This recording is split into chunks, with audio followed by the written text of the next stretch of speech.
दोस्तों नमस्कार, स्वागत है आपका हमारे YouTube चैनल उद्देश्य क्लासेस 91 में। दोस्तों हम लोग यूपीएससी यानी कि संघ लोक सेवा आयोग द्वारा आयोजित पूर्व वर्षों की प्रश्नों की जो श्रृंखला देख रहे हैं, उसमें दोस्तों इस पुस्तक का अब लास्ट पार्ट हम देखेंगे, वह है विविध और करंट से संबंधित प्रश्नों को। ठीक है, विविध और करंट से संबंधित प्रश्नों को कंप्लीट करने के साथ ही इस पुस्तक को हम पूरी तरीके से कंप्लीट कर लेंगे। ठीक है दोस्तों, अब तक जितने भी इस पुस्तक में प्रश्न दिए गए हैं और सब्जेक्ट जैसे दोस्तों हिस्ट्री से संबंधित प्रश्नों को, इन्वायरमेंट एंड इकोलॉजी से संबंधित प्रश्नों को, साइंस एंड टेक्नोलॉजी से संबंधित प्रश्नों को और इकोनॉमिक्स से संबंधित प्रश्नों को हम लोगों ने पूरी तरीके से कंप्लीट कर लिया है। ठीक है, 2023 से लेकर 2011 तक जितने भी पूर्व वर्षों के प्रश्न पूछे गए हैं, सारे प्रश्नों को हम लोगों ने ध्यानपूर्वक व्याख्या सहित कंप्लीट कर लिया है।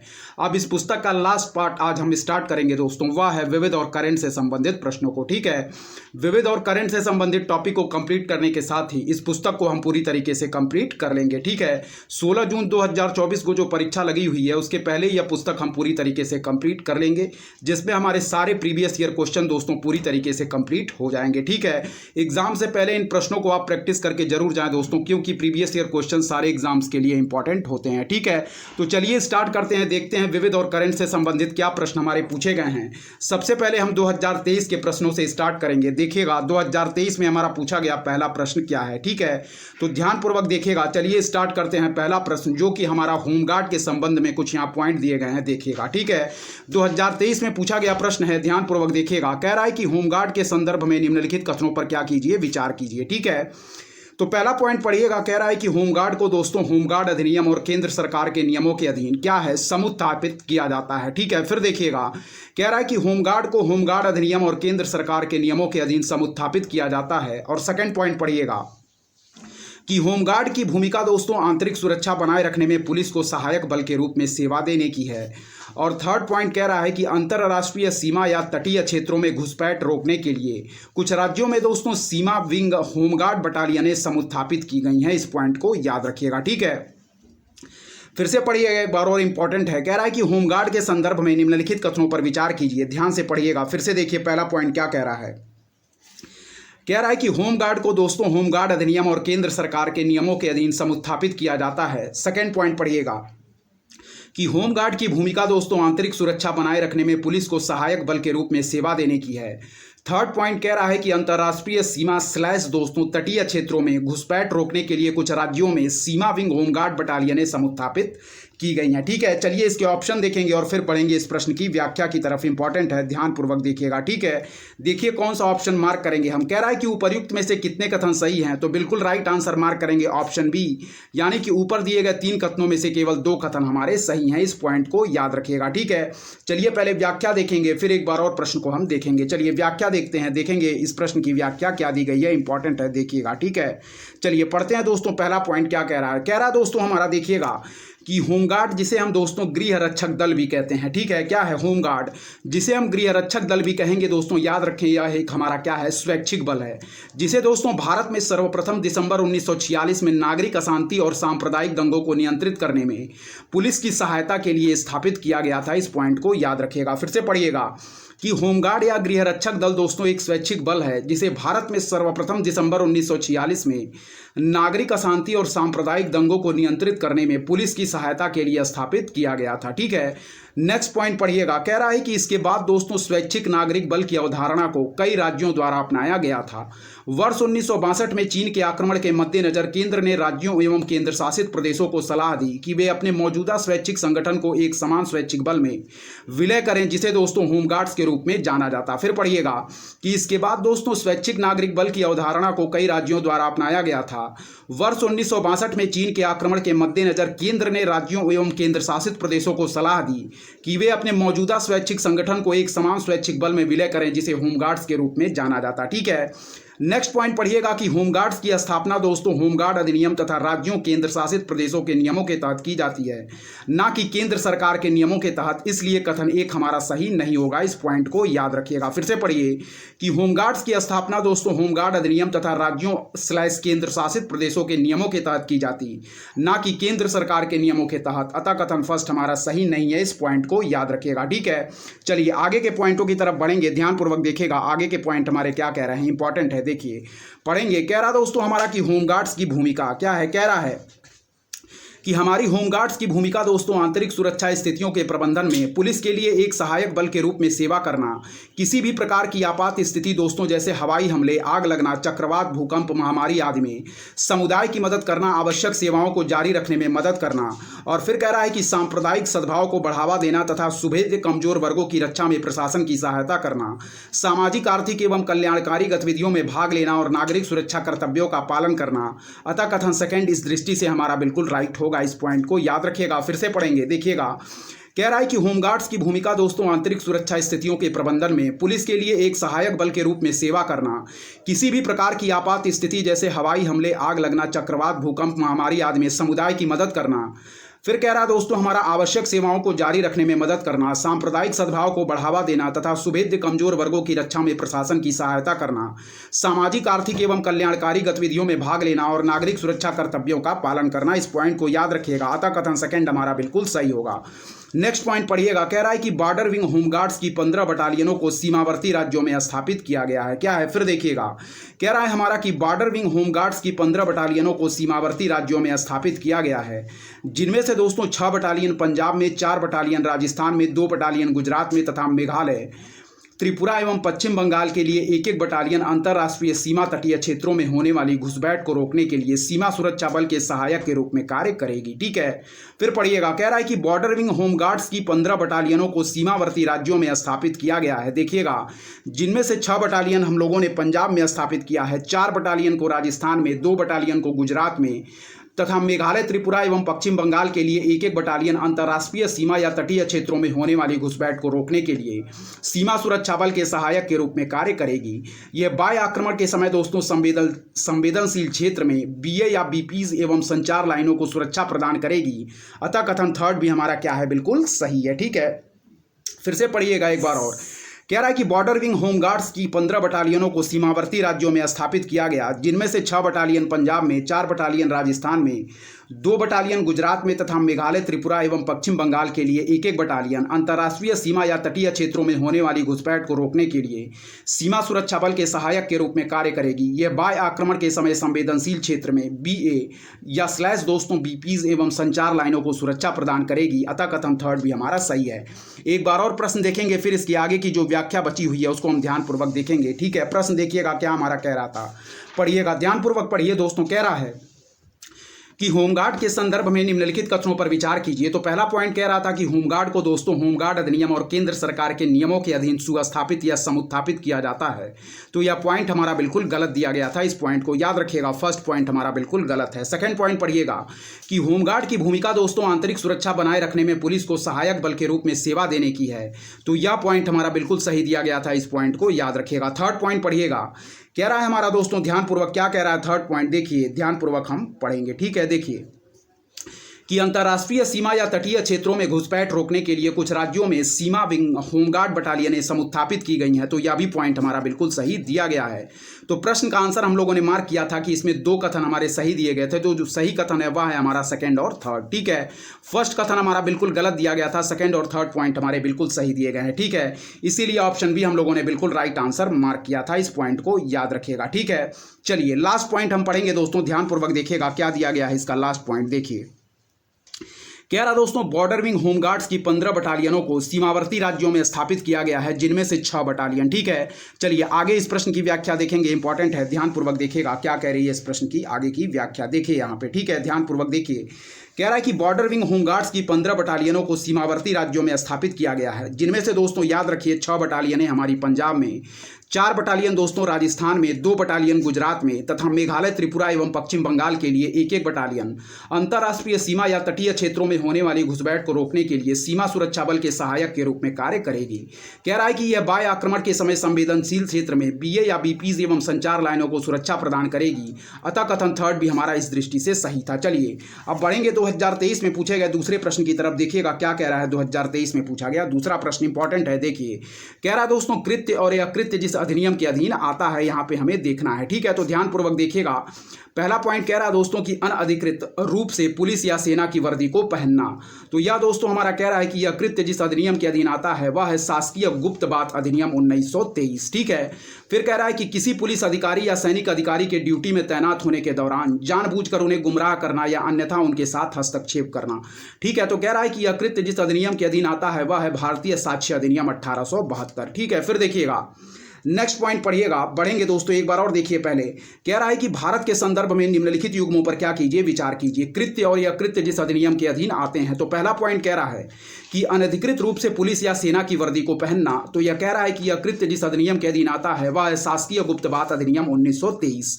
सेकंड पॉइंट कह रहा है कि किसी पुलिस अधिकारी या सैनिक अधिकारी को दोस्तों क्या है कि किसी पुलिस अधिकारी या सैनिक अधिकारी के ड्यूटी में तैनात होने के दौरान जानबूझकर उन्हें गुमराह करना या अन्यथा उनके साथ हस्तक्षेप करना, यह आता है हमारा भारतीय साक्ष्य अधिनियम 1872। ठीक है, चलिए आगे भी कुछ पॉइंट दिए गए हैं, उनको भी हम ध्यानपूर्वक पढ़ेंगे। देखिएगा क्या दिया गया है, देखिए पढ़िए।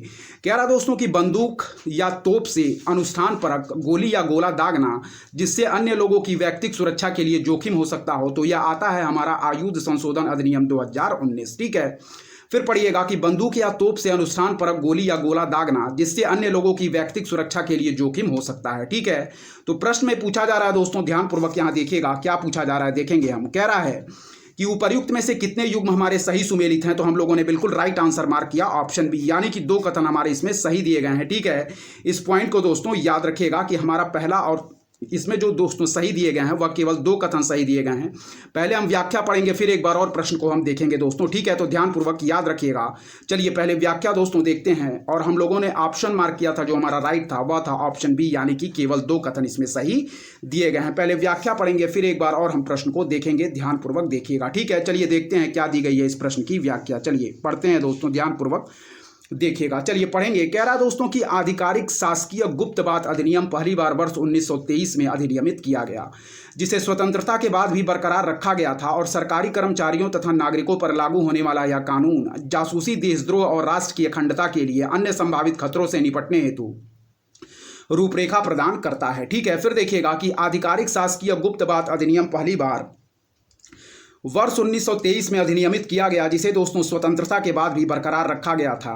कह रहा है कि सरकारी कर्मचारियों तथा नागरिकों पर लागू होने वाला यह कानून जासूसी, देशद्रोह और राष्ट्र की अखंडता के लिए अन्य संभावित खतरों से निपटने हेतु रूपरेखा प्रदान करता है। ठीक है, यह कानून दोस्तों जासूसी, गुप्त जानकारी साझा करने, वर्दी का अनाधिकृत उपयोग, धारा 6 के तहत सूचना बाधित करने, निषिद्ध या प्रतिबंधित क्षेत्रों में सशस्त्र बलों के साथ हस्तक्षेप करने आदि को दंडनीय अपराध के रूप में वर्णित करता है। इसके अंतर्गत दोषी। ठीक है, पहले फिर पढ़ेंगे कि आधिकारिक शासकीय क्या है गुप्त बात अधिनियम पहली बार वर्ष दोस्तों 1923 में अधिनियमित किया गया, जिसे स्वतंत्रता के बाद भी बरकरार रखा गया था, और कह रहा है कि सरकारी कर्मचारियों तथा नागरिकों पर लागू होने वाला यह कानून जासूसी, देशद्रोह और राष्ट्र की अखंडता के लिए अन्य संभावित खतरों से निपटने हेतु रूपरेखा प्रदान करता है।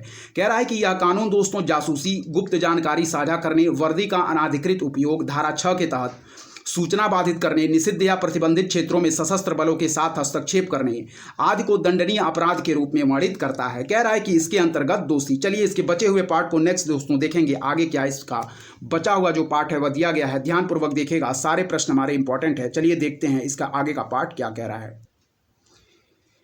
कह रहा दोस्तों इसके अंतर्गत दोषी पाए जाने पर व्यक्ति को 14 वर्ष तक का कारावास, जुर्माना या दोनों हो सकता है। इस पॉइंट को याद रखिएगा। क्या कह रहा है कि इसके अंतर्गत दोषी पाए जाने पर व्यक्ति को 14 वर्ष तक का कारावास, जुर्माना या दोनों हो सकता है। इस पॉइंट को याद रखिएगा। अतः युग्म 1 हमारा क्या है, बिल्कुल सही सुमेलित है। इस पॉइंट को याद रखिएगा। ठीक है, कह रहा है कि इसके अंतर्गत दोस्तों क्या है, दोषी पाए जाने पर व्यक्ति को 14 वर्ष तक का कारावास, जुर्माना या दोनों हो सकता है।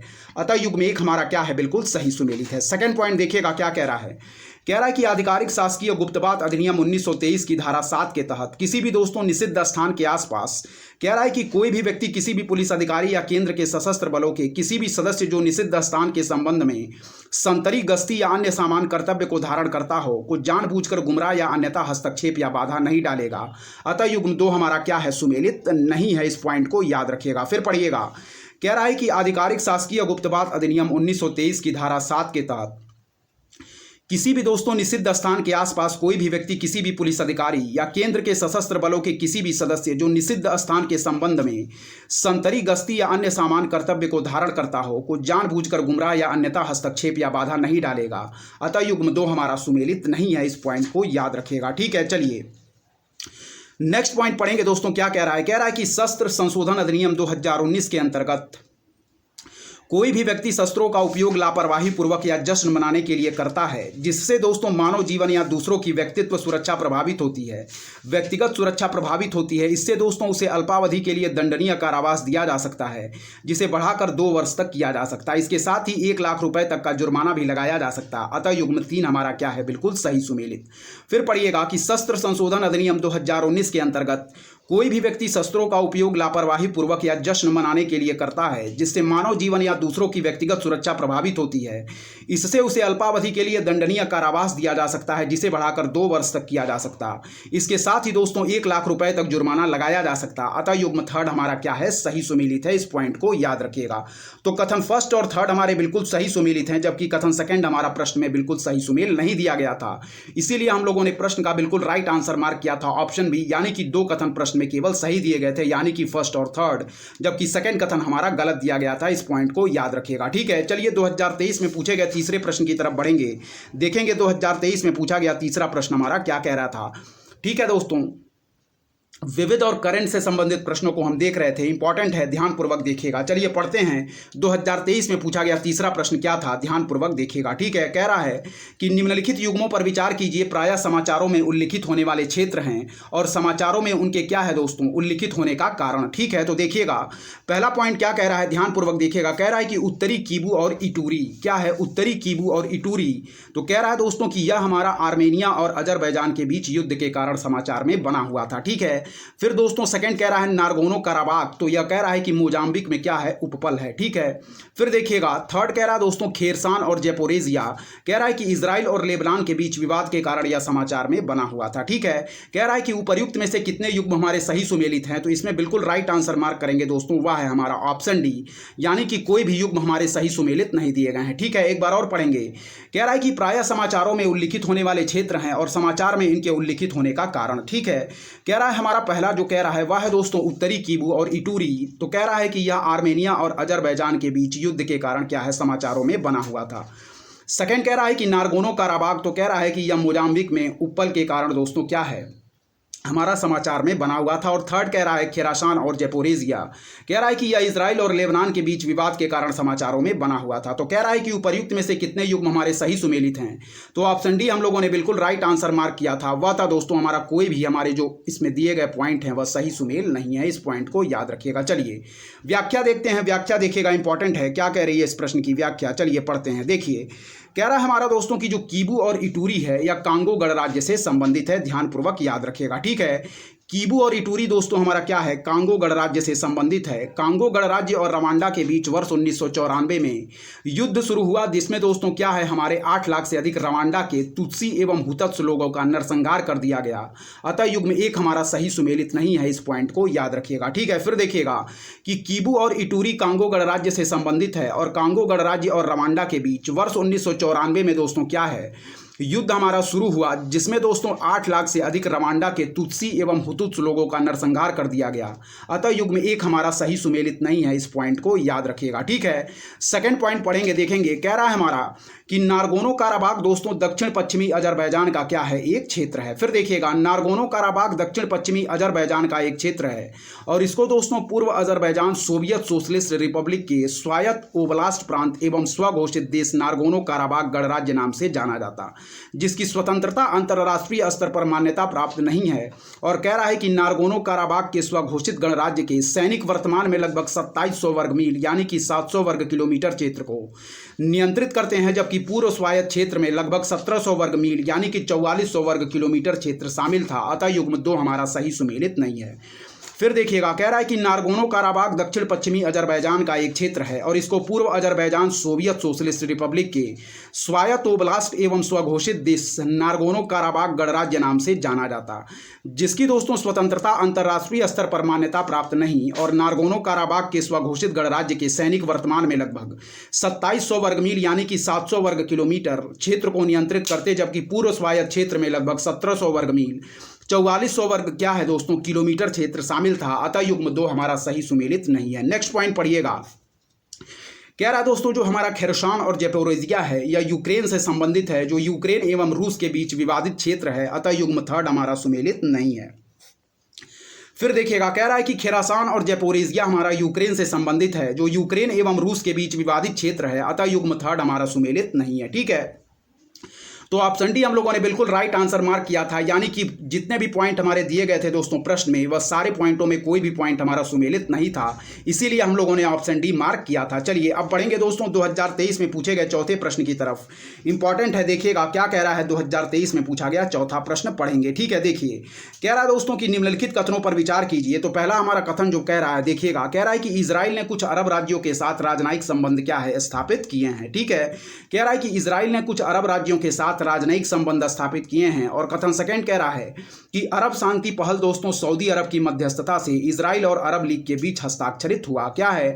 अरब शांति पहल दोस्तों सऊदी अरब की मध्यस्थता से इजराइल और अरब लीग के बीच हस्ताक्षरित हुआ। ठीक है, कह रहा दोस्तों कि उपर्युक्त कथनों के बारे में निम्नलिखित में से कौन सा एक कथन हमारा सही है। ठीक है, फिर से पढ़ेंगे प्रश्न को कि निम्नलिखित कथनों पर विचार कीजिए। पहला पॉइंट कह रहा है कथन कि इजराइल ने कुछ अरब राज्यों के साथ राजनयिक संबंध स्थापित किए हैं। ठीक है, सेकंड पॉइंट कह रहा है हमारा कि अरब शांति पहल सऊदी अरब की मध्यस्थता से इजराइल और अरब लीग के बीच दोस्तों हस्ताक्षरित हुआ। ठीक है, चलिए देखेंगे प्रश्न में पूछा जा रहा है कि उपर्युक्त कथनों के बारे में निम्नलिखित में से कौन सा एक कथन सही है। देखेंगे कौन सा ऑप्शन हमारा सही है, देखिएगा ध्यानपूर्वक। ठीक है, चलिए देखते हैं।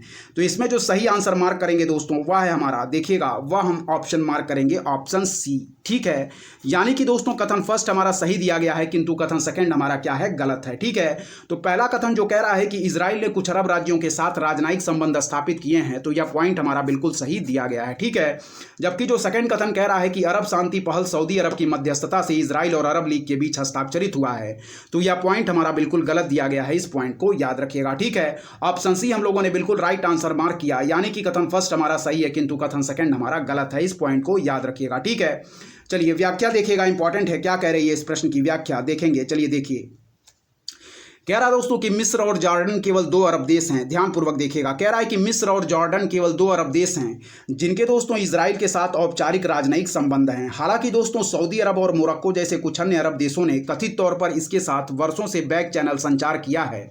अतः कथन फर्स्ट हमारा क्या है, बिल्कुल सही है। फिर पढ़िएगा कि मिस्र और जॉर्डन केवल 2 अरब देश हैं जिनके इजराइल के साथ औपचारिक राजनयिक हमारा क्या है, संबंध है। हालांकि सऊदी अरब और मोरक्को जैसे कुछ अन्य अरब देशों ने कथित तौर पर इसके साथ वर्षों से बैक चैनल संचार किया है। अतः कथन फर्स्ट हमारा क्या है, सही है। सेकंड पॉइंट पढ़िएगा कि 1970 के दशक में सऊदी अरब ने क्या है, फिर देखिएगा कि 1970 के दशक से सऊदी अरब ने मध्य पूर्वी देशों और उनके तथा संयुक्त राज्य अमेरिका के बीच क्षेत्रीय समन्वय की नीति का प्रयोग किया था। फिर पढ़िएगा कि 1970 के दशक से सऊदी अरब ने मध्य पूर्वी देशों और उनके तथा संयुक्त राज्य अमेरिका के बीच क्षेत्रीय समन्वय की नीति का प्रयोग किया था। ठीक है, चलिए आगे देखेंगे दोस्तों क्या कह रहा है, ध्यानपूर्वक देखिएगा। कह रहा है हमारा कि अरब इजराइल मामलों में पिछले कुछ दशकों में सऊदी अरब ने जो विशेष स्थिति हासिल की है वह क्षेत्रीय समन्वय के रूप में सऊदी की भूमिका को दर्शाती है। फिर पढ़िएगा कि अरब इजराइल मामलों में पिछले कुछ दशकों में सऊदी अरब ने जो विशेष स्थिति हासिल की है वह क्षेत्रीय समन्वय के रूप में सऊदी की भूमिका को दर्शाती है। ठीक है, चलिए आगे के पॉइंटों की तरफ बढ़ेंगे, इंपॉर्टेंट है, देखिएगा क्या कह रहे हैं हमारे आगे के पॉइंट। चलिए देखें, कह रहा दोस्तों कि यह विश्लेषण 1980 के दशक में अरब दलों और इजराइल के बीच शांति के लिए सऊदी पहल से संबंधित है। वर्ष 1981 से 82 का द फहद प्लान, जिसे दोस्तों द फेज रेजुलेशन का मार्ग प्रशस्त हुआ, और 21वीं सदी की शुरुआत में द अब्दुल्ला पहल, जिससे अरब शांति पहल 2002 से 2007 का मार्ग प्रशस्त हुआ। हालांकि इजराइल ने आधिकारिक तौर पर इस पहल पर हस्ताक्षर नहीं किए हैं। अतः कथन 2 हमारा सही नहीं है। इस पॉइंट को याद रखिएगा। फिर देखिएगा कि यह विश्लेषण 1980 के दशक में अरब दलों और इजराइल के बीच शांति के लिए सऊदी पहल से संबंधित है। वर्ष 1981-1982 का द फहद प्लान, जिसे द फेज रेजुलेशन का मार्ग प्रशस्त हुआ। ठीक है, और फिर कह रहा है कि 21वीं सदी की शुरुआत में द अब्दुल्ला पहल, जिससे अरब शांति पहल 2002 से 2007 का मार्ग प्रशस्त हुआ। हालांकि इजराइल ने आधिकारिक तौर पर इस पहल पर हस्ताक्षर नहीं किए हैं, अतः कथन सेकंड हमारा सही नहीं है। ठीक है, चलिए दोस्तों, अब यहाँ पे अब्राहम एकॉर्ड के बारे में दिया गया है, हम ध्यानपूर्वक देखेंगे, इंपॉर्टेंट है, देखिएगा। कह रहा है कि अब्राहम एकॉर्ड दोस्तों इजराइल और अरब देशों के बीच पिछले 26 वर्षों में पहला शांति समझौता है। इस पॉइंट को याद रखिएगा। क्या है कि अब्राहम एकॉर्ड हमारा इजराइल और अरब देशों के बीच पिछले 26 वर्षों में पहला शांति समझौता है। और कह रहा है कि गौरतलब है कि इससे दोस्तों पहले वर्ष 1994 में इजराइल और जॉर्डन के बीच शांति समझौते पर हस्ताक्षर किए गए थे। क्या है, गौरतलब है कि इससे पहले दोस्तों वर्ष 1994 में इजराइल और जॉर्डन के बीच शांति समझौते पर हस्ताक्षर किए गए थे। ठीक है, नेक्स्ट पॉइंट पढ़िएगा कि अमेरिकी राष्ट्रपति के अनुसार यह समझौता पूरे अरब क्षेत्र में व्यापक शांति स्थापना के लिए एक नींव का काम करेगा। हालांकि इस समझौते में इजराइल फिलिस्तीन संघर्ष के संदर्भ में कोई बात नहीं की गई है। फिर पढ़िएगा, अमेरिकी राष्ट्रपति के अनुसार यह समझौता पूरे अरब क्षेत्र में व्यापक शांति स्थापना के लिए एक नींव का काम करेगा। हालांकि इस समझौते में इजराइल फिलिस्तीन संघर्ष के संदर्भ में कोई बात नहीं की गई है। इस पॉइंट को याद रखिएगा। ठीक है, चलिए आगे भी कुछ पॉइंट दिए गए हैं, उसको हम ध्यानपूर्वक देखेंगे। इंपॉर्टेंट है, क्या कह रहे हैं इस प्रश्न के आगे के पॉइंट। ठीक है, इंपॉर्टेंट है, देखिएगा। चलिए देखते हैं दोस्तों क्या दिए गए हैं इस प्रश्न से संबंधित आगे के जो पॉइंट हमारे दिए गए हैं। इंपॉर्टेंट है, ध्यानपूर्वक देखिएगा। ठीक है, चलिए देखते हैं, देखिएगा दोस्तों, इंपॉर्टेंट है, ध्यानपूर्वक चलिए पढ़ते हैं। कह रहा दोस्तों कि ज्ञातव्य है कि 13 अगस्त 2020 को इजराइल यूएई शांति समझौते की घोषणा के बाद 11 सितंबर को बहरीन इजराइल समझौते की घोषणा की गई थी। क्या है, देखिएगा कि ज्ञातव्य है दोस्तों कि 13 अगस्त 2020 को इजराइल यूएई शांति समझौते की घोषणा के बाद 11 सितंबर को बहरीन इजराइल समझौते की घोषणा की गई थी। इस पॉइंट को याद रखिएगा। ठीक है, कह रहा है कि अमेरिकी राष्ट्रपति ने अन्य अरब देशों के भी इस समझौते में शामिल होने के संकेत दिए हैं। क्या है, अमेरिकी राष्ट्रपति ने अन्य अरब देशों के भी इस समझौते में शामिल होने के संकेत दिए। आगे देखिएगा, I2U2 पहल कह रहा है कि समुद्री सुरक्षा, बुनियादी ढांचे और परिवहन से संबंधित मुद्दों के समाधान के लिए I2U2 का गठन अक्टूबर 2021 में इजराइल और यूएई के बीच अब्राहम समझौते के बाद किया गया था। ठीक है, देखिएगा, कह रहा है I2U2 पहल समुद्री सुरक्षा, बुनियादी ढांचे और परिवहन से संबंधित मुद्दों के समाधान के लिए। कह रहा है हमारा कि I2U2 का गठन अक्टूबर 2021 में इजराइल और यूएई के बीच अब्राहम समझौतों के बाद किया गया था। इस पॉइंट को याद रखिएगा। ठीक है, चलिए आगे की भी कुछ पॉइंट दिए गए हैं, उनको हम ध्यानपूर्वक देखेंगे। पढ़िएगा, देखिए। कह रहा है हमारा कि उस समय इसे दोस्तों international forum for economic cooperation कहा जाता था। क्या है, उस समय इसे international forum for economic cooperation कहा जाता था, जिसे दोस्तों वेस्ट एशियन क्वाड कहा जाता था। ठीक है, क्या है, जिसे वेस्ट एशियन क्वाड भी कहा जाता है। याद रखिएगा I2U2 पहल को। ठीक है, चलिए आगे देखेंगे दोस्तों क्या आगे हमारे प्रश्न पूछे गए हैं। 2023 में 5वें प्रश्न की तरफ बढ़ेंगे। इंपॉर्टेंट है, देखिए। कह रहा है हमारा कि खेल पुरस्कारों के संदर्भ में निम्नलिखित युग्मों पर विचार कीजिए। तो पहला कह रहा है कि मेजर ध्यानचंद खेल रत्न पुरस्कार। ठीक है, कह रहा है दोस्तों कि किसी खिलाड़ी द्वारा पिछले 4 वर्षों की अवधि के दौरान सबसे शानदार और उत्कृष्ट प्रदर्शन करने के लिए हमारा मेजर ध्यानचंद खेल रत्न पुरस्कार प्रदान किया जाता है। फिर पढ़िएगा, अर्जुन पुरस्कार। कह रहा है कि किसी खिलाड़ी द्वारा जीवन काल की उपलब्धियों के लिए। थर्ड कह रहा है दोस्तों हमारा द्रोणाचार्य पुरस्कार। कह रहा है कि उन प्रतिष्ठित प्रशिक्षकों को सम्मानित करने के लिए जिन्होंने सफलतापूर्वक खिलाड़ियों या टीमों को प्रशिक्षित किया है। फिर पढ़िएगा, मेजर ध्यानचंद खेल रत्न पुरस्कार कह रहा है कि किसी खिलाड़ी द्वारा पिछले 4 वर्षों की अवधि के दौरान सबसे शानदार और उत्कृष्ट प्रदर्शन के लिए। और सेकंड कह रहा है हमारा कि अर्जुन पुरस्कार किसी खिलाड़ी द्वारा जीवन काल की उपलब्धियों के लिए।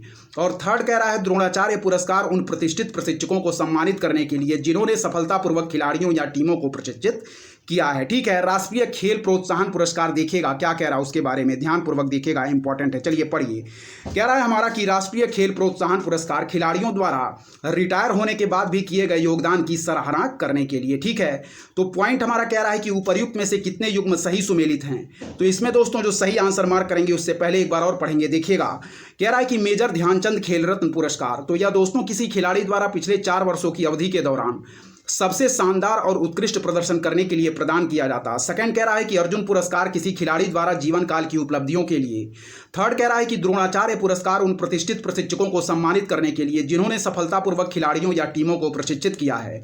और फोर्थ कह रहा है हमारा राष्ट्रीय खेल प्रोत्साहन पुरस्कार खिलाड़ियों द्वारा रिटायर होने के बाद भी किए गए योगदान की सराहना करने के लिए। ठीक है, कह रहा है कि उपर्युक्त में से कितने युग्म हमारे सही सुमेलित हैं। तो इसमें बिल्कुल राइट आंसर जो मार्क करेंगे वह है हमारा ऑप्शन बी, यानी कि उपर्युक्त कथनों में से केवल 2 पॉइंट हमारे सही सुमेलित दिए गए हैं। ठीक है, इस पॉइंट को याद रखिएगा। व्याख्या इंपॉर्टेंट है। चलिए पढ़ते हैं इस प्रश्न की व्याख्या क्या दी गई है, देखिए। कह रहा दोस्तों कि राजीव गांधी खेल रत्न पुरस्कार का नाम बदलकर अब मेजर ध्यानचंद खेल रत्न पुरस्कार कर दिया गया है। इस पॉइंट को याद रखिएगा, ठीक है। कह रहा है कि राजीव गांधी खेल रत्न पुरस्कार का नाम बदलकर मेजर ध्यानचंद खेल रत्न पुरस्कार कर दिया गया।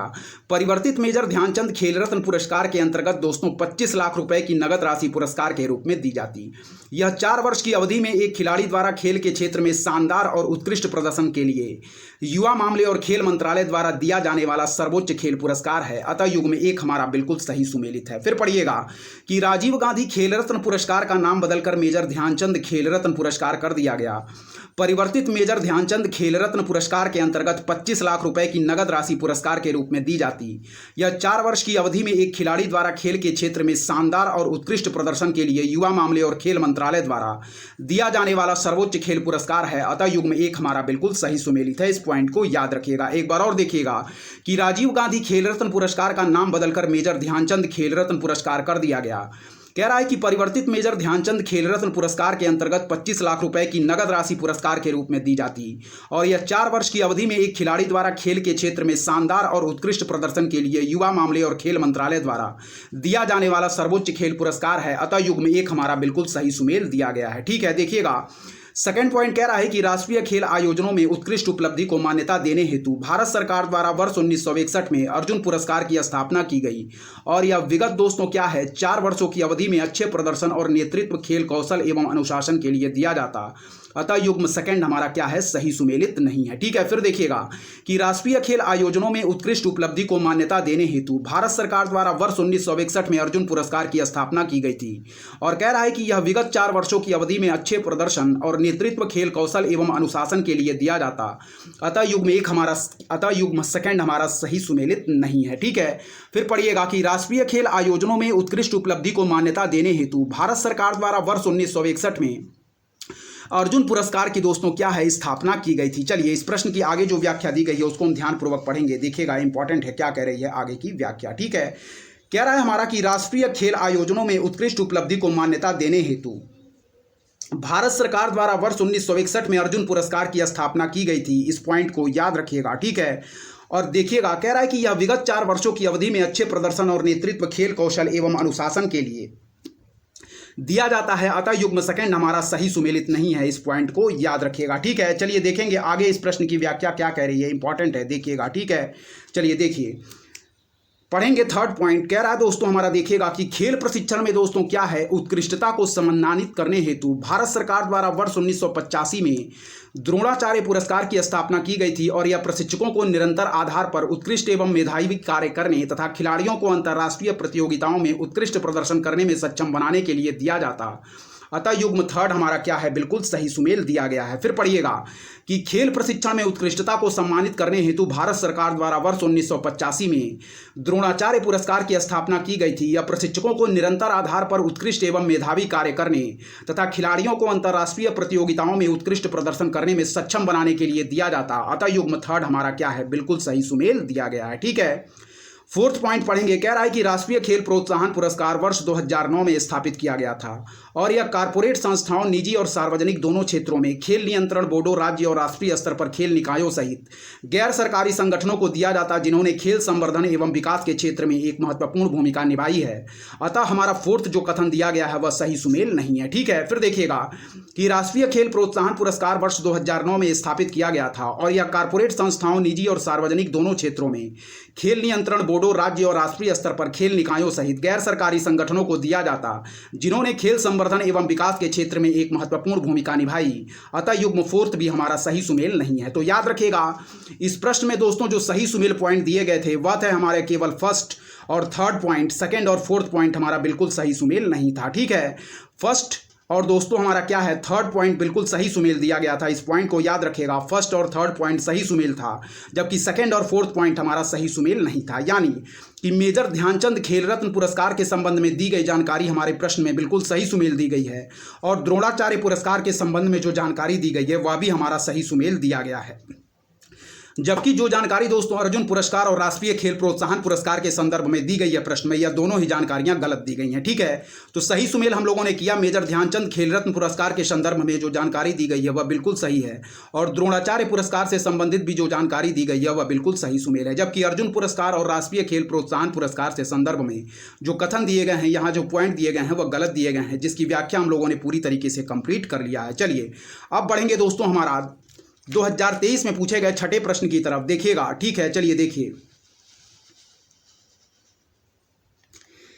यह देखिए दोस्तों प्रश्न यह पुराना हो चुका है। ठीक है, क्योंकि यह 44वें शतरंज ओलंपियाड 2022 के बारे में प्रश्न पूछा गया है। ठीक है, अब जो आपसे पूछा जाएगा वह अपडेटेड प्रश्न पूछा जाएगा, यह करंट का प्रश्न है, इसलिए इसको हम कवर नहीं करेंगे, इस पॉइंट को याद रखिएगा। ठीक है, लेकिन दोस्तों एक बार देख लेते हैं। ठीक है, ध्यानपूर्वक देखिएगा। चलिए देख लेते हैं दोस्तों। ठीक है, भले ही यह दोस्तों पुराना प्रश्न है, लेकिन इसके बारे में कुछ जानकारियां हम कंप्लीट कर लेते हैं। देखिए, कह रहा है कि 44वें शतरंज ओलंपियाड 2022 के बारे में निम्नलिखित कथनों पर विचार कीजिए। तो पहला पॉइंट कह रहा है कि यह पहली बार था जब शतरंज ओलंपियाड भारत में आयोजित किया गया। ठीक है, सेकंड पॉइंट पढ़िएगा कि इसके अधिकृत शुभंकर को दोस्तों थम्बी नाम दिया गया था। और थर्ड कह रहा है कि ओपन सेक्शन में जीतने वाली टीम के लिए ट्रॉफी वेरा मेंचिक कप होती है। और फोर्थ कह रहा है कि महिला विभाग में जीतने वाली टीम के लिए ट्रॉफी हैमिल्टन रसेल कप होती है। इस पॉइंट को याद रखिएगा। ठीक है, क्या रहा दोस्तों हमारा ध्यानपूर्वक कि उपर्युक्त में से कितने कथन हमारे सही हैं। तो ऑप्शन बी हम लोगों ने बिल्कुल राइट आंसर मार्क किया। इस पॉइंट को फिर से पढ़िएगा प्रश्न को कि 44वें शतरंज ओलंपियाड 2022 के बारे में निम्नलिखित कथनों में विचार कीजिए। ठीक है, तो विचार करेंगे। पहला पॉइंट कह रहा है कि यह पहली बार था जब शतरंज ओलंपियाड भारत में आयोजित किया गया।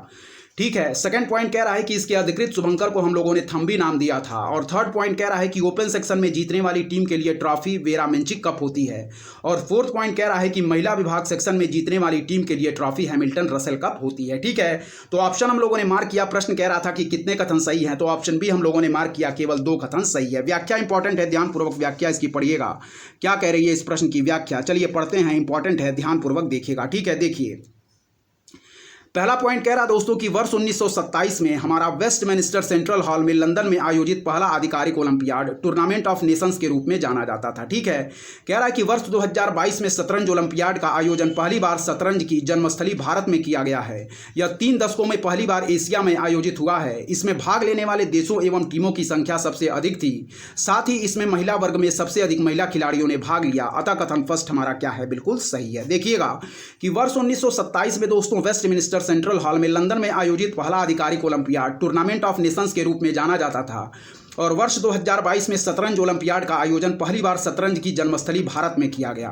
यह 3 दशकों में पहली बार एशिया में आयोजित हुआ है। और कह रहा है कि इसमें भाग लेने वाले देशों एवं टीमों की संख्या सबसे अधिक थी। साथ ही दोस्तों इसमें महिला वर्ग में सबसे अधिक महिला खिलाड़ियों ने भाग लिया। अतः कथन फर्स्ट हमारा क्या है, सही है। ठीक है, इस पॉइंट को याद रखिएगा। चलिए देखिए सेकेंड पॉइंट क्या कह रहा है। कह रहा है कि 44वें शतरंज ओलंपियाड का आधिकारिक शुभंकर थम्बी है। तमिल भाषा में थम्बी शब्द का अर्थ है दोस्तों छोटा भाई।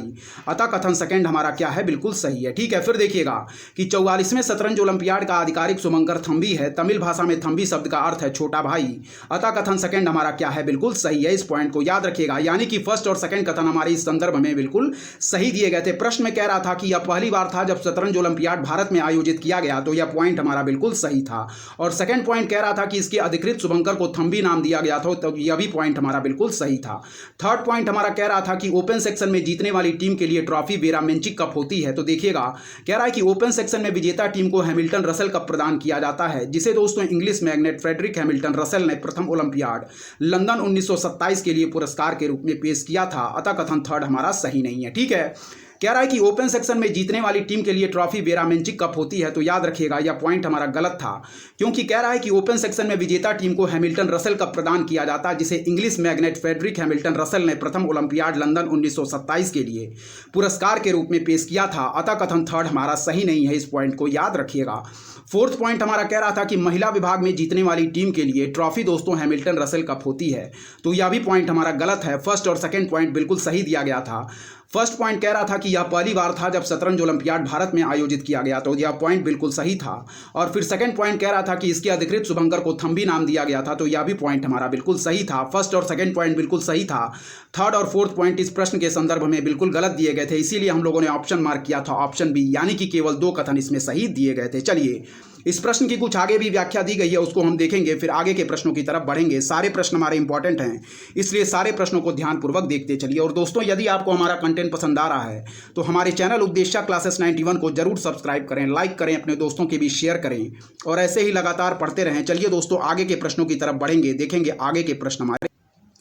चलिए दोस्तों पढ़ेंगे, ठीक है। इस प्रश्न की एक और व्याख्या दी गई है, यहाँ देखिएगा। कह रहा है कि पहली महिला विश्व शतरंज चैंपियन के सम्मान में विजेता महिला टीम की ट्रॉफी को दोस्तों वेरा मेंचिक कप के रूप में जाना जाता, अतः कथन फोर्थ हमारा सही नहीं है। देखिएगा, कह रहा है कि पहली महिला विश्व शतरंज चैंपियन के सम्मान में, ठीक है, विजेता महिला टीम की ट्रॉफी को वेरा मेंचिक कप के रूप में जाना जाता, अतः कथन फोर्थ हमारा सही नहीं है। फिर पढ़िएगा कि पहली महिला विश्व शतरंज चैंपियन के सम्मान में विजेता महिला टीम की ट्रॉफी को वेरा मेंचिक कप के रूप में जाना जाता, अतः कथन फोर्थ हमारा सही नहीं दिया गया था। तो प्रश्न में केवल फर्स्ट और सेकंड पॉइंट सही दिए गए थे, थर्ड और फोर्थ पॉइंट हमारे गलत दिए गए थे और पूरी तरीके से व्याख्या में हम लोगों ने इसको कंप्लीट देख लिया है, ठीक है। चलिए अब पढ़ेंगे 2023 में पूछे गए 7वें प्रश्न की तरफ। इंपॉर्टेंट है, देखिएगा 2023 में पूछा गया 7वां प्रश्न क्या कह रहा है, देखिए, ठीक है। इंपॉर्टेंट है, कह रहा है कि निम्नलिखित युग्मों पर विचार कीजिए, समाचारों में उल्लिखित दोस्तों संघर्ष का क्षेत्र और जिस देश में यह अवस्थित है, ठीक है। देखिएगा, कह रहा है कि दोस्तों हमारा डोनबास है सीरिया में, काचिन है दोस्तों इथोपिया में और टिग्रे कह रहा है कि उत्तरी यमन में, ठीक है। तो देखिएगा, कह रहा है कि उपर्युक्त में से कितने युग्म हमारे सही सुमेलित हैं। तो ऑप्शन डी हम लोगों ने बिल्कुल राइट आंसर मार्क किया, यानी कि कोई भी पॉइंट हमारे सही सुमेलित नहीं दिए गए हैं। फिर देखिएगा कि निम्नलिखित युग्मों पर विचार कीजिए, समाचारों में उल्लिखित संघर्ष का क्षेत्र और जिस देश में ये अवस्थित है, ठीक है। पहला कह रहा है दोस्तों डोनबास हमारा सीरिया में, काचिन हमारा इथोपिया में और टिग्रे हमारा उत्तरी यमन में, ठीक है। तो ध्यानपूर्वक देखिएगा क्या कह रहा है, कह रहा है कि उपर्युक्त में से कितने युग्म हमारे सही सुमेल हैं। तो कह रहा है ऑप्शन डी कोई भी पॉइंट हमारे सही सुमेल नहीं दिए गए हैं, ठीक है। व्याख्या इसकी हमारी इंपॉर्टेंट है, देखिएगा ध्यानपूर्वक इसकी व्याख्या। चलिए पढ़ते हैं दोस्तों क्या दी गई है, इस प्रश्न की व्याख्या इंपॉर्टेंट है, पढ़िएगा। पहला पॉइंट कह रहा है कि डोनबास हमारा यूक्रेन के डोनेट्स बेसिन में स्थित है, इस पॉइंट को याद रखिएगा। क्या है, डोनबास हमारा यूक्रेन के डोनेट्स बेसिन में स्थित है और यह दक्षिण पूर्वी यूरोप का क्या है, एक बड़ा खनन और औद्योगिक क्षेत्र है, ठीक है, जो अपने दोस्त में कोयले के वृहद भंडार हेतु प्रसिद्ध है। और डोनबास के औद्योगिक क्षेत्र में दोस्तों डोनेट्स्क एवं लुहांस्क के अधिकांश यूक्रेनी ओब्लास्टी प्रांत शामिल हैं, अतः युग्म एक हमारा सही सुमेलित नहीं है। फिर पढ़िएगा कि डोनबास दोस्तों यूक्रेन के डोनेट्स बेसिन में स्थित है। क्या है, डोनबास हमारा यूक्रेन के डोनेट्स बेसिन में स्थित है और यह दक्षिण पूर्वी यूरोप का एक बड़ा खनन और क्या है, औद्योगिक क्षेत्र है, ठीक है, जो अपने कोयले के वृहद भंडार हेतु प्रसिद्ध है। और डोनबास के औद्योगिक क्षेत्र में डोनेट्स्क एवं लुहांस्क के अधिकांश यूक्रेनी ओब्लास्टी प्रांत शामिल हैं, अतः युग्म एक हमारा सही सुमेलित नहीं है। सेकंड पॉइंट पढ़िएगा क्या कह रहा है, इंपॉर्टेंट है, ध्यानपूर्वक देखिएगा। कह रहा है कि कचिन दोस्तों हमारा जिंगपा शब्द गाखेम से लिया गया है। क्या है, काचीन हमारा जिंगपा शब्द गाखेम से लिया गया है और जिसका अर्थ है दोस्तों लाल पृथ्वी, यानी कि रेड अर्थ। यह दोस्तों ऊपरी इरावदी नदी की दो शाखाओं की घाटी क्षेत्र में प्रभावशाली पारंपरिक शासकों का सबसे बड़ा संकेंद्रण है। और काचिन लोग दोस्तों याद रखें ज़्यादातर म्यांमार यानी कि बर्मा के कचिन राज्य में पाए जाते, साथ ही दोस्तों उत्तरी शान राज्य के कुछ क्षेत्रों में, चीन के यूनान के दक्षिण पश्चिम में एवं भारत के पूर्वोत्तर राज्यों असम व अरुणाचल प्रदेश में पाए जाते, अतः युग्म सेकंड हमारा सुमेल नहीं है। फिर पढ़िएगा कि कचिन दोस्तों जिंगपा गाखेन से लिया गया है, जिसका अर्थ है दोस्तों लाल पृथ्वी, यानी कि रेड अर्थ। या ऊपरी इरावदी नदी की दो शाखाओं की घाटी क्षेत्र में प्रभावशाली पारंपरिक शासकों का सबसे बड़ा संकेंद्रण है। और कचिन लोग दोस्तों ज्यादातर म्यांमार हमारे बर्मा के काचिन राज्य में पाए जाते, साथ ही उत्तरी शान राज्य के कुछ क्षेत्रों में, चीन के यूनान के दक्षिण पश्चिम में एवं भारत के पूर्वोत्तर राज्यों असम व अरुणाचल प्रदेश में पाए जाते, अतः युग्म सेकंड हमारा सही सुमेलित नहीं है। इस पॉइंट को याद रखिएगा। थर्ड पॉइंट देखिएगा, कह रहा दोस्तों टिग्रे या टाइग्रे या टिग्रे उत्तरी इथोपिया का एक ऐतिहासिक क्षेत्र है, अतः युग्म थर्ड भी हमारा सही सुमेलित नहीं है, ठीक है। कह रहा है टिग्रे या टाइग्रे या टिग्रे हमारी उत्तरी इथोपिया का एक ऐतिहासिक क्षेत्र है, अतः युग्म थर्ड भी हमारा सही सुमेल नहीं है। इसीलिए जो प्रश्न का राइट आंसर था हम लोगों ने मार्क किया था ऑप्शन डी, यानी कि कोई भी पॉइंट हमारे इस संदर्भ में सही नहीं दिए गए थे, ठीक है। चलिए अब बढ़ेंगे दोस्तों 8वें प्रश्न की तरफ, जो कि हमारा 2023 में पूछा गया है, ठीक है। विविध टॉपिक से संबंधित प्रश्नों को हम देख रहे थे, इंपॉर्टेंट है, देखिएगा क्या कह रहा है हमारा 8वां प्रश्न 2023 में जो पूछा गया है। देखिए, हाल के वर्षों में चाड, गिनी, माली और सूडान ने निम्नलिखित में से किस एक कारण से अंतर्राष्ट्रीय ध्यान आकर्षित किया जो इन सभी देशों से संबंधित है, ठीक है। तो ऑप्शन डी हम बिल्कुल राइट आंसर मार्क करेंगे दोस्तों, सफल तख्ता पलट, ठीक है। ऑप्शन डी हमारा बिल्कुल राइट आंसर होगा, इस पॉइंट को याद रखिएगा। फिर पढ़िएगा, कह रहा दोस्तों हमारा कि हाल ही के वर्षों में चाड, गिनी, माली और सूडान ने निम्नलिखित में से किस एक कारण से अंतर्राष्ट्रीय ध्यान आकर्षित किया जो इन सभी देशों से संबंधित है। तो ऑप्शन डी हम लोगों ने बिल्कुल राइट आंसर मार्क किया, सफल तख्ता पलट। ठीक है, पढ़िएगा। पहला कह रहा है कि अफ्रीकियों ने पिछले कुछ वर्षों में सैन्य तख्ता पलट की श्रृंखला का अनुभव किया है। हाल ही के अधिकांश सैन्य अधिग्रहण पश्चिम अफ्रीका में हुए हैं, हालांकि विश्व के अन्य क्षेत्रों में भी इस प्रवृत्ति के व्यापक प्रसार का भय बना हुआ। फिर देखिएगा कि अफ्रीकियों ने दोस्तों पिछले कुछ वर्षों में सैन्य तख्तापलट की श्रृंखला का अनुभव किया है। हालांकि दोस्तों अधिकांश सैन्य अधिग्रहण पश्चिम अफ्रीका में हुए, हालांकि विश्व के अन्य क्षेत्रों में भी इस प्रवृत्ति के व्यापक प्रसार का भय बना हुआ है। चलिए आगे भी इस प्रश्न की कुछ व्याख्या दी गई है, उसको हम देखेंगे ध्यानपूर्वक। इंपॉर्टेंट है, क्या कह रहे हैं इस प्रश्न की आगे की व्याख्या पढ़िएगा। ठीक है, चलिए इंपॉर्टेंट है, देखिए। सेकंड पॉइंट कह रहा है कि पश्चिम अफ्रीका में दोस्तों तख्तापलट की प्रवृत्ति चाड से क्या है दोस्तों शुरू हुई है। ठीक है, कह रहा है कि पश्चिम अफ्रीका में तख्तापलट की प्रवृत्ति चाड से शुरू हुई है। वहीं दोस्तों माली ने 18 महीनों के भीतर 2 सैन्य तख्तापलट हुए, जिसमें दोस्तों आखिरी तख्तापलट अगस्त 2020 में हुआ था। पढ़िएगा, कह रहा है कि पश्चिम अफ्रीका में तख्तापलट की प्रवृत्ति चाड से शुरू हुई है। वहीं दोस्तों माली ने 18 महीनों के भीतर 2 सैन्य तख्तापलट हुए, जिसमें आखिरी तख्तापलट अगस्त 2020 में हुआ था। नेक्स्ट पॉइंट पढ़िएगा कि सूडान की सेना ने नागरिक प्रशासन के साथ अपने तनावपूर्ण सहअस्तित्व को समाप्त करने हेतु वर्ष 2021 में तख्तापलट किया। फिर देखिएगा कि सूडान की सेना ने नागरिक प्रशासन के साथ अपने तनावपूर्ण सहअस्तित्व को समाप्त करने हेतु वर्ष 2021 में तख्तापलट किया। नेक्स्ट पॉइंट पढ़िएगा, क्या कह रहा है। कह रहा है कि वर्ष 2021 में गिनी की सेना द्वारा राष्ट्रपति को पद से हटाना निरंकुश दोस्तों अतिक्रमण, आर्थिक कुप्रबंधन और लोकतांत्रिक मानदंडों के पतन का परिणाम था, जो क्षेत्रीय संगठनों और अंतर्राष्ट्रीय सहयोगियों की उभरती हुई तख्तापलट प्रक्रिया का समाधान और संबोधित करने की अपर्याप्तता को उजागर करता है। नेक्स्ट पॉइंट पढ़िएगा, यही कारण है कि दोस्तों ये देश अपने सफल तख्तापलट हेतु खबरों में हैं। अतः विकल्प डी क्या है दोस्तों, हमारा बिल्कुल सही आंसर होगा। इस पॉइंट को याद रखिएगा। ठीक है, चलिए अब बढ़ेंगे दोस्तों 2023 में पूछे गए 9वें प्रश्न की तरफ। इंपॉर्टेंट है, ध्यानपूर्वक देखिएगा क्या कह रहा है। 2023 में पूछा गया 9वां प्रश्न, देखिए इंपॉर्टेंट है, पढ़िएगा। चलिए देखते हैं। कह रहा है हमारा कि G20 के बारे में निम्नलिखित कथनों पर विचार कीजिए। पहला पॉइंट क्या कह रहा है, पढ़िएगा कि G20 समूह की मूल रूप से स्थापना वित्त मंत्रियों और केंद्रीय बैंक के गवर्नरों द्वारा अंतर्राष्ट्रीय आर्थिक और वित्तीय मुद्दों पर चर्चा के मंच के रूप में की गई थी। और सेकंड पॉइंट कह रहा है कि डिजिटल सार्वजनिक बुनियादी ढांचा भारत की दोस्तों G20 प्राथमिकताओं में से एक है। ठीक है, देखिएगा फिर से क्या कह रहा है। G20 के बारे में निम्नलिखित कथनों पर विचार कीजिए। पढ़िएगा क्या कह रहा है। पहला पॉइंट कह रहा है दोस्तों हमारा, ध्यानपूर्वक देखिएगा कि G20 समूह की मूल रूप से स्थापना दोस्तों वित्त मंत्रियों और केंद्रीय बैंक के गवर्नरों द्वारा अंतर्राष्ट्रीय आर्थिक और वित्तीय मुद्दों पर चर्चा के मंच के रूप में की गई थी। और सेकंड पॉइंट कह रहा है कि डिजिटल सार्वजनिक बुनियादी ढांचा भारत की G20 प्राथमिकताओं में से एक है। ठीक है, तो ऑप्शन सी हम लोगों ने बिल्कुल राइट आंसर मार्क किया, यानी कि G20 के संदर्भ में यहाँ दिए गए दोनों ही कथन हमारे बिल्कुल सही हैं। व्याख्या इंपॉर्टेंट है, ध्यानपूर्वक देखिएगा। ऑप्शन सी हम लोगों ने इस प्रश्न का बिल्कुल राइट आंसर मार्क किया है। चलिए पढ़ेंगे दोस्तों इस प्रश्न की व्याख्या को, इंपॉर्टेंट है, देखिएगा।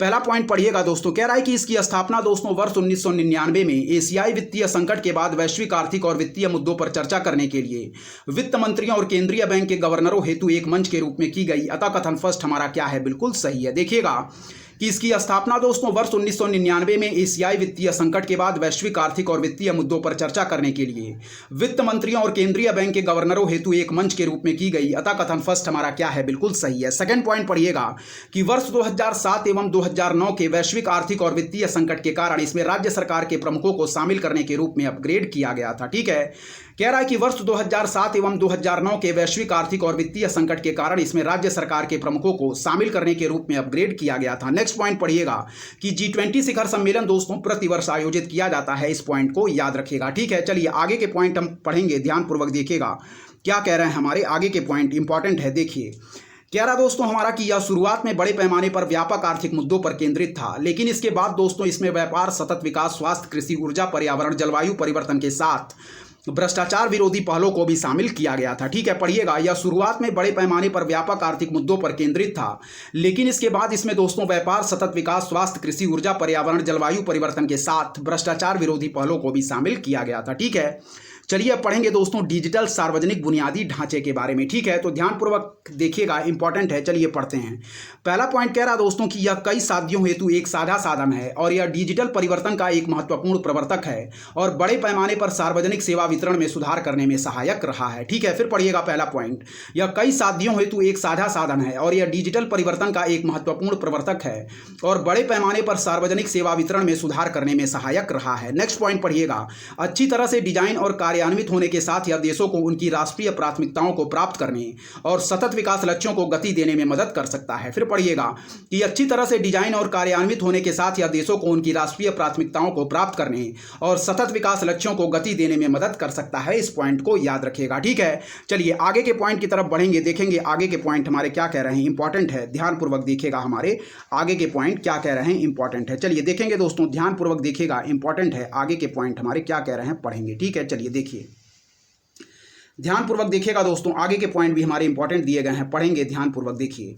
कह रहा है दोस्तों कि इलेक्ट्रॉनिक्स और सूचना प्रौद्योगिकी मंत्रालय यानी कि मिटी, भारत सरकार ने भारत की G20 अध्यक्षता के दौरान डिजिटल सार्वजनिक बुनियादी ढांचे पर सामूहिक कार्रवाई करने के लिए संयुक्त राष्ट्र विकास कार्यक्रम के साथ साझेदारी की है। अतः कथन सेकंड हमारा क्या है, बिल्कुल सही है, ठीक है। फिर देखिएगा कह रहा है कि इलेक्ट्रॉनिक्स और सूचना प्रौद्योगिकी मंत्रालय, भारत सरकार ने भारत की G20 अध्यक्षता के दौरान डिजिटल सार्वजनिक बुनियादी ढांचे पर सामूहिक कार्रवाई करने के लिए संयुक्त राष्ट्र विकास कार्यक्रम के साथ भागीदारी की है। अतः कथन सेकंड हमारा क्या है, इस पॉइंट को याद रखिएगा, बिल्कुल सही दिया गया था, ठीक है। चलिए अब बढ़ेंगे दोस्तों 2023 में पूछे गए 10वें नंबर प्रश्न की तरफ, इंपॉर्टेंट है, देखिएगा क्या कह रहा है। 2023 में पूछा गया 10वां प्रश्न कह रहा है दोस्तों कि भारत की ध्वज संहिता 2002 के अनुसार भारत के राष्ट्रीय ध्वज के बारे में निम्नलिखित कथनों पर विचार कीजिए। फिर पढ़िएगा कि भारत की ध्वज संहिता 2002 के अनुसार भारत के राष्ट्रीय ध्वज के बारे में निम्नलिखित कथनों पर विचार कीजिए। तो पहला पॉइंट कह रहा है दोस्तों, कथन 1 कि भारत के राष्ट्रीय ध्वज का एक मानक आमाप है 600 मिलीमीटर गुणे 400 मिलीमीटर, ठीक है। फिर देखिएगा कि भारत के राष्ट्रीय ध्वज का एक मानक आमाप है 600 मिलीमीटर गुणे 400 मिलीमीटर, ठीक है। तो इस पॉइंट को याद रखिएगा। सेकंड पॉइंट पढ़िएगा, कह रहा है कि ध्वज की लंबाई से दोस्तों ऊंचाई यानी कि चौड़ाई का अनुपात है 3:2, ठीक है। फिर पढ़िएगा कि ध्वज की लंबाई से ऊंचाई यानी कि चौड़ाई का अनुपात है 3:2, ठीक है। कह रहा है कि उपर्युक्त कथनों के बारे में निम्नलिखित में से कौन सा एक कथन सही है। तो ऑप्शन डी हम लोगों ने बिल्कुल राइट आंसर मार्क किया, यानी कि दोस्तों क्या है हमारा, कथन फर्स्ट हमारा गलत है किंतु कथन सेकंड हमारा सही है, ठीक है। कह रहा है हमारा दोस्तों कि भारत की ध्वज संहिता 2002 के अनुसार भारत के राष्ट्रीय ध्वज के बारे में निम्नलिखित कथनों पर विचार कीजिए। तो पहला पॉइंट क्या कह रहा है, ध्यानपूर्वक देखिएगा कि कथन फर्स्ट कह रहा है कि भारत के राष्ट्रीय ध्वज का एक मानक आमाप है 600 मिलीमीटर गुणे 400 मिलीमीटर। तो यह कथन हमारा बिल्कुल गलत दिया गया है, इस पॉइंट को याद रखिएगा। सेकंड पॉइंट पढ़िएगा दोस्तों, कह रहा है कि ध्वज की लंबाई हमारी ध्वज की लंबाई से ऊंचाई यानी कि चौड़ाई, ध्वज की लंबाई से ऊंचाई यानी चौड़ाई का अनुपात 3:2 होगा। यह पॉइंट हमारा बिल्कुल सही दिया गया है, ठीक है। इसीलिए ऑप्शन डी हम लोगों ने बिल्कुल राइट आंसर मार्क किया, यानी कि कथन फर्स्ट हमारा गलत है किंतु कथन सेकंड हमारा सही दिया गया है, यानी कि ध्वज की लंबाई से ऊंचाई यानी चौड़ाई का अनुपात 3:2 होगा, ठीक है। चलिए व्याख्या देखेंगे, व्याख्या इंपॉर्टेंट है, ध्यानपूर्वक देखिएगा क्या कह रहा है इस प्रश्न की व्याख्या। चलिए पढ़िए। कह रहा दोस्तों राष्ट्रीय ध्वज का मानक आमाप क्या है दोस्तों, निम्नानुसार है, ठीक है। कह रहा है राष्ट्रीय ध्वज का मानक आमाप निम्नानुसार है। पहला देखिएगा, पहला है हमारा दोस्तों 6300 गुणे 4200, दूसरा है दोस्तों 3600 गुणे 2400, थर्ड है हमारा 2700 गुणे 1800, चौथा है दोस्तों 1800 गुणे 1200, ठीक है। फिर है हमारा पांचवा दोस्तों 1350 गुणे 900, छठा है 900 से 600, 900 गुणे 600, सातवां है 450 गुणे 300, फिर है 225 गुणे 150 और फिर है दोस्तों 150 गुणे 100, ठीक है। अतः कथन फर्स्ट हमारा सही नहीं है। और फिर नेक्स्ट पॉइंट कह रहा है कि राष्ट्रीय ध्वज का आकार हमारा आयताकार है और ध्वज की दोस्तों लंबाई एवं ऊंचाई यानी कि लंबाई एवं चौड़ाई का अनुपात 3:2 होगा। क्या है, ध्वज की लंबाई एवं चौड़ाई का अनुपात 3:2 होगा। क्या है, फिर देखिएगा ध्वज की लंबाई एवं चौड़ाई का अनुपात 3:2 होगा, इसीलिए कथन सेकंड हमारा क्या है, बिल्कुल सही दिया गया है, ठीक है। चलिए अब पढ़ेंगे दोस्तों 2023 में पूछे गए 11वें नंबर प्रश्न को, देखिएगा इंपॉर्टेंट है। क्या कह रहा है, 2023 में पूछा गया 11वां नंबर प्रश्न, इंपॉर्टेंट है, पढ़िएगा। कह रहा है कि निम्नलिखित कथनों पर विचार कीजिए। पहला कह रहा है कि हाल ही में दोस्तों संयुक्त राष्ट्र के सभी देशों ने अंतर्राष्ट्रीय प्रवास के लिए अभी तक की पहली संविदा, सुरक्षित, व्यवस्थित और नियमित प्रवास के लिए वैश्विक संविदा यानी कि ग्लोबल कॉम्पैक्ट फॉर दोस्तों सेफ ऑर्डरली द रेगुलर क्या है माइग्रेशन GCM अपनाई है, ठीक है। फिर कह रहा है हमारा कि GCM जिसे हम कहेंगे global compact for safe orderly and regular migration में अधिकथित दोस्तों उद्देश्य और प्रतिबद्धताएं UN सदस्य देशों पर क्या है दोस्तों, बाध्यकारी हैं, ठीक है। फिर देखिएगा, कह रहा है कि निम्नलिखित कथनों पर विचार कीजिए। पहला पॉइंट पढ़िएगा कि हाल ही में दोस्तों संयुक्त राष्ट्र के सभी देशों ने अंतर्राष्ट्रीय प्रवास के लिए अभी तक की पहली संविदा, सुरक्षित, व्यवस्थित और नियमित प्रवास के लिए वैश्विक संविदा यानी कि global compact for safe orderly the regular migration अपनाई है, जिसे हम GCM कहेंगे। सेकंड पॉइंट कह रहा है कि GCM में दोस्तों अधिकथित उद्देश्य और प्रतिबद्धताएं UN सदस्य देशों पर क्या है दोस्तों, बाध्यकारी हैं, ठीक है। और आगे भी कुछ पॉइंट दिए गए हैं, उनको भी हम ध्यानपूर्वक पढ़ेंगे, फिर ऑप्शन को हम देखेंगे, देखिएगा इंपॉर्टेंट है, ठीक है। चलिए देखिए, क्या कह रहा है देखिएगा, यहाँ इंपॉर्टेंट है, पढ़िएगा। कह रहा है दोस्तों GCM, जिसे हम कहेंगे global compact for safe orderly the regular migration, ठीक है। कह रहा है अपने उद्देश्यों और प्रतिबद्धताओं के अंतर्गत आंतरिक प्रवास या आंतरिक रूप से विस्थापित लोगों के लिए भी कार्य करती है, ठीक है। फिर देखिएगा GCM, जिसे हम कहेंगे दोस्तों global compact for safe orderly the regulation migration, ठीक है, द रेगुलर माइग्रेशन। फिर पढ़िएगा global compact for safe orderly the regular migration अपने उद्देश्यों और प्रतिबद्धताओं के अंतर्गत आंतरिक प्रवास या आंतरिक रूप से विस्थापित लोगों के लिए भी कार्य करती है, ठीक है। तो कह रहा है कि उपर्युक्त में से कितने कथन हमारे सही दिए गए हैं, तो ऑप्शन डी हम बिल्कुल राइट आंसर मार्क करेंगे, यानी कि सभी कथन हमारे गलत दिए गए हैं। व्याख्या इंपॉर्टेंट है, इस प्रश्न की व्याख्या देखिएगा। चलिए देखिए, पहला पॉइंट पढ़िएगा दोस्तों ध्यानपूर्वक। क्या कह रहा है? कह रहा है हमारा कि सितंबर 2016 में, ठीक है, अफ्रीका दोस्तों, और कह रहा है कि पश्चिम एशिया के काफ़ी प्रवासी यूरोप पहुंच गए, ठीक है। फिर देखिएगा कि सितंबर 2016 में अफ्रीका और पश्चिम एशिया के काफ़ी प्रवासी हमारे यूरोप पहुंच गए, जिसके साथ ही दोस्तों संयुक्त राष्ट्र के सभी 193 सदस्य देशों ने मानव गतिशीलता हेतु व्यापक दृष्टिकोण तथा वैश्विक स्तर पर सहयोग बढ़ाने के लिए शरणार्थियों और प्रवासियों से संबंधित न्यूयॉर्क घोषणा को अपनाया, जिसके परिणाम स्वरूप वर्ष 2018 में ग्लोबल कॉम्पैक्ट को अपनाया गया था, ठीक है। फिर देखिएगा कि सितंबर 2016 में अफ्रीका और पश्चिम एशिया के काफ़ी प्रवासी यूरोप पहुंच गए, जिसके साथ ही संयुक्त राष्ट्र के सभी 193 सदस्य देशों ने दोस्तों मानव गतिशीलता हेतु व्यापक दृष्टिकोण तथा वैश्विक स्तर पर सहयोग बढ़ाने के लिए शरणार्थियों और प्रवासियों से संबंधित न्यूयॉर्क घोषणा को अपनाया, जिसके परिणाम स्वरूप वर्ष 2018 में ग्लोबल कॉम्पैक्ट को अपनाया गया था, ठीक है। नेक्स्ट पॉइंट पढ़िएगा कि न्यूयॉर्क घोषणा में शरणार्थियों और दोस्तों प्रवासियों के प्रति प्रतिबद्धताओं के साथ ग्लोबल कॉम्पैक्ट ऑन रिफ्यूजी तथा global compact for safe orderly and regular migration को अपनाने से संबंधित घटकों को शामिल किया गया था, ठीक है। कह रहा है कि न्यूयॉर्क घोषणा में शरणार्थियों और प्रवासियों के प्रति प्रतिबद्धताओं के साथ ग्लोबल कॉम्पैक्ट ऑन रिफ्यूजी तथा global compact for safe orderly and regular migration को अपनाने से संबंधित घटकों को शामिल किया गया था, ठीक है। आगे के पॉइंट पढ़िएगा, इंपॉर्टेंट है, देखिएगा क्या कह रहा है, हमारे आगे के पॉइंट इंपॉर्टेंट है, ध्यानपूर्वक देखिए। कह रहा है कि हाल ही में दोस्तों ऑस्ट्रिया ने ग्लोबल कॉम्पैक्ट के प्रवास समर्थक दृष्टिकोण की आलोचना करते हुए यह घोषणा की कि वह ऐसे किसी प्रवासन समझौते पर हस्ताक्षर नहीं करेगा जो ऑस्ट्रिया की राष्ट्रीय सुरक्षा के लिए एक खतरे का प्रतिनिधित्व करता है, अतः कथन फर्स्ट हमारा सही नहीं है। फिर देखिएगा कि हाल ही में दोस्तों ऑस्ट्रिया ने ग्लोबल कॉम्पैक्ट के प्रवास समर्थक दृष्टिकोण की आलोचना करते हुए यह घोषणा की है कि वह ऐसे किसी प्रवासन समझौते पर हस्ताक्षर नहीं करेगा जो ऑस्ट्रिया की राष्ट्रीय सुरक्षा के लिए एक खतरे का प्रतिनिधित्व करता हो, अतः कथन फर्स्ट हमारा सही नहीं है, ठीक है। नेक्स्ट पॉइंट पढ़िएगा कि global compact for safe orderly and regular migration गैर कानूनी रूप से बाध्यकारी है, अतः कथन सेकंड हमारा सही नहीं है, ठीक है। कह रहा है कि global compact for safe orderly and regular migration गैर कानूनी रूप से बाध्यकारी है, अतः कथन सेकंड भी हमारा सही नहीं है। नेक्स्ट पॉइंट पढ़िएगा कि सुरक्षित, सुव्यवस्थित और नियमित प्रवासन के लिए ग्लोबल कॉम्पैक्ट विश्व का पहला अंतर सरकारी समझौता है, जिसमें दोस्तों अंतर्राष्ट्रीय प्रवास के सभी आयामों को समग्र एवं व्यापक रूप से शामिल किया गया, अतः कथन थर्ड हमारा सही नहीं है, ठीक है। फिर देखिएगा कि सुरक्षित, सुव्यवस्थित और नियमित प्रवासन के लिए ग्लोबल कॉम्पैक्ट विश्व का पहला अंतर सरकारी समझौता है, जिसमें दोस्तों अंतर्राष्ट्रीय प्रवास के सभी आयामों को समग्र एवं व्यापक रूप से शामिल किया गया, अतः कथन थर्ड हमारा सही नहीं है। इस पॉइंट को याद रखिएगा, ठीक है। बढ़ेंगे दोस्तों 2023 में पूछे गए हमारे 12वें नंबर प्रश्न की तरफ, देखिएगा इंपॉर्टेंट है। क्या कह रहा है? 2023 में पूछा गया 12वां प्रश्न, इंपॉर्टेंट है, पढ़िएगा। कह रहा है कि जननी सुरक्षा योजना के संबंध में निम्नलिखित कथनों पर क्या कीजिए दोस्तों, विचार कीजिए, ठीक है। कह रहा है कि जननी सुरक्षा योजना के संबंध में निम्नलिखित कथनों पर विचार कीजिए। तो पहला पॉइंट कह रहा है कि यह राज्यों के स्वास्थ्य विभागों की एक सुरक्षित मातृत्व की योजना है। सेकंड कह रहा है कि इसका उद्देश्य है दोस्तों गरीब गर्भवती महिलाओं में मातृ तथा नवजात शिशु मृत्यु दर में कमी लाना। थर्ड कह रहा है कि इसका लक्ष्य है गरीब गर्भवती महिलाओं के लिए स्वास्थ्य केंद्रों में प्रसव को बढ़ावा देना। और फोर्थ कह रहा है कि इसके उद्देश्यों में 1 वर्ष की आयु तक के बीमार बच्चों को लोक स्वास्थ्य सुविधाएं प्रदान करना शामिल है, ठीक है।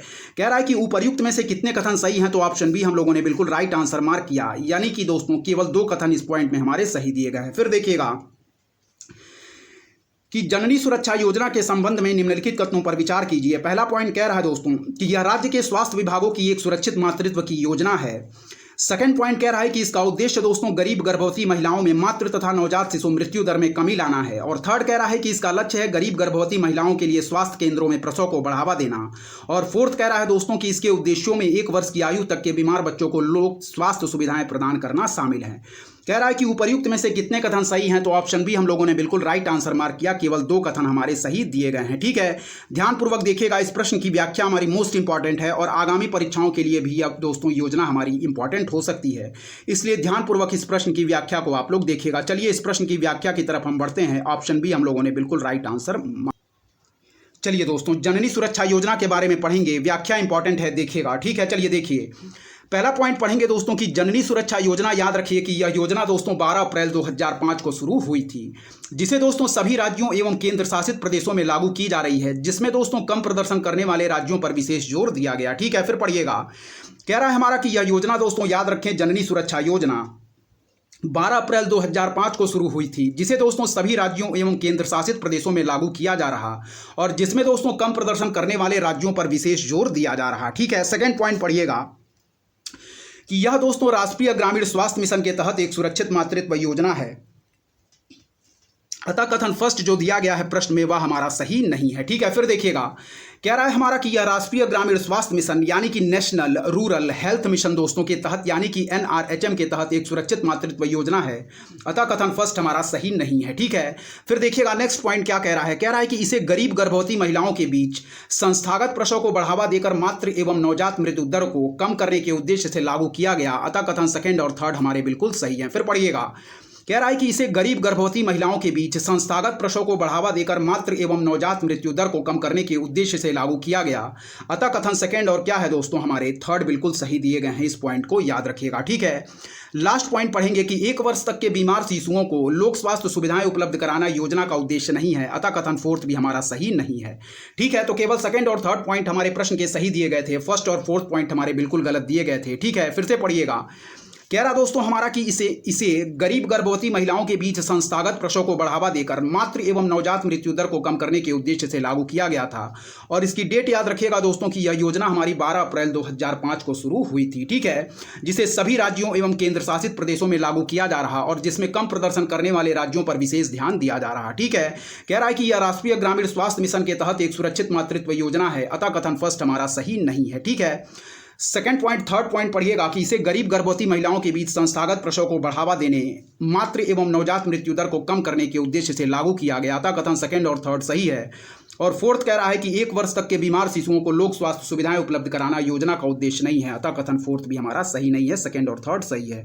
तो इस वीडियो में दोस्तों यहीं तक रखते हैं, बाकी बचे हुए विविध के पार्ट को हम लोग नेक्स्ट वीडियो में कवर करेंगे और विविध के पार्ट को कंप्लीट करने के साथ ही इस पुस्तक को हम कंप्लीट कर लेंगे। ठीक है, तब तक ध्यानपूर्वक पढ़ते रहें दोस्तों, लगातार पढ़ते रहें। तब तक के लिए दोस्तों धन्यवाद। जय हिंद, जय भारत दोस्तों।